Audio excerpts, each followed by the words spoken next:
সকাল থেকে সব রকমের কাজ হয়ে গেছে, রান্না করা সব রকমের। তারপরে ভাবলাম যে গাছগুলো একটু পরিচর্যা করা হোক। এই দেখো কি সুন্দর কুড়ি এসেছে। আর এই গাছগুলো রিসেন্ট লাগানো হয়েছে, রিসেন্ট বলতে এই 1 মাসের মধ্যেই। আর এইগুলো গাছগুলো লাগানোর পেছনে একটা কথা বলি, গাছ তো আমি ভীষণভাবে লাগাই এবং গাছ আমার লাগাতে ভালো লাগে, সেটা ফুল ফল যাই হোক না কেন। তো গাছগুলো এত সুন্দর গ্রো করেছে। দেখো এটা হলো একটা গাছ, এটা হলো লক্ষ্মী জবার গাছ, এখানে পরপর 2টো গাছ আছে।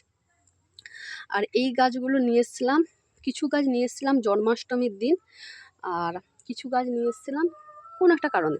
তো আর সব থেকে আমার জীবনে একটা বিশেষ ব্যাপার আছে যে কোনো বিশেষ দিন আমি গাছ লাগাই। কারণটা হলো এই যে আমি মনে রাখি যে এই গাছগুলো এই দিন লাগিয়েছিলাম, ওই গাছগুলো ওই দিন লাগিয়েছিলাম। আর এই গাছটাতে ভীষণ সুন্দর ফুল হয়, এখন কুড়ি এসেছে, ফুল হয়নি।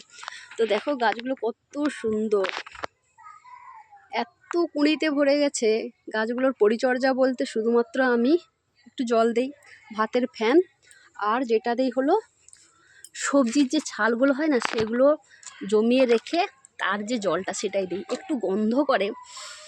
তো এটাই কিন্তু গাছের জন্য আমি দিই, কোনো সার টার কিছুই দিই না। তার দেখো গাছগুলোর কি সুন্দর হয়েছে। আর এই ফুলটা তো মানে এত সুন্দর কি বলবো। তো চলো আজকে একটু গাছগুলো পরিচর্যা করা হোক।